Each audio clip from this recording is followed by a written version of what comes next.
আজকে থেকে 100 বছর পর আমাদের জায়গায়, আমাদের জমিতে যারা ভোগ করে খাবে, যারা আমাদের জায়গায় চলাফেরা করবে, তারা হয়তো আমাদেরকে চিনবেও না।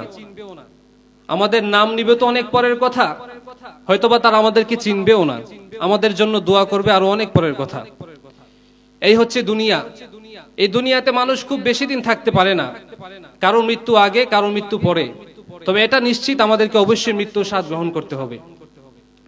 একজন মানুষ যখন মৃত্যুবরণ করে, মৃত্যুবরণ করার পর আমাদের বাস্তব চিত্র যেটা আমাদের সমাজে, যেটা আমরা সকলেই জানি, একজন মানুষ যখন মৃত্যুবরণ করে তখন তার নামটা মসজিদের মাইকের মধ্যে এলান করা হয়। চারদিক থেকে বন্ধু বান্ধব আপনজন যে যেখানে ছিল সবাই ছুটে আসে শেষ বিদায় দেওয়ার জন্য। এই বিষয়গুলো আমাদের ক্ষেত্রেও হবে, আমার ক্ষেত্রেও হবে, আপনার ক্ষেত্রেও হবে।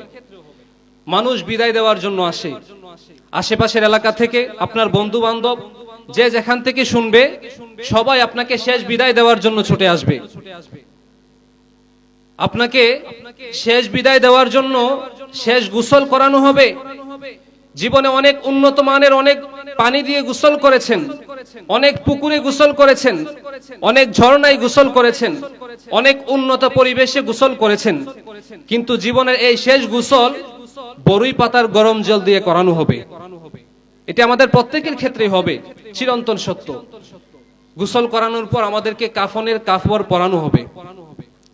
দুনিয়াতে আমরা কত উন্নত মানের পোশাক পরিধান করেছি, কত নামি দামি ব্র্যান্ডের পোশাক পরিধান করেছি, কত উন্নত ভাবে চলাফেরা করেছি, কিন্তু আমরা যখন এই দুনিয়া ছেড়ে চলে যাব, ওই চলে যাওয়ার সময় আমাদেরকে যে পোশাকটা পরিধান করানো হবে, যদি আমি পুরুষ হয়ে থাকি শুধুমাত্র 3টি কাপড়। কয়টি কাপড়?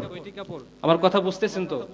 পুরুষ হলে শুধুমাত্র 3টি কাপড় দেয়া হবে, মহিলা হলে 5টি কাপড় দেয়া হবে, এছাড়া কিছুই থাকবে না। খালি হাতে আমাদেরকে দুনিয়া ছাড়তে হবে।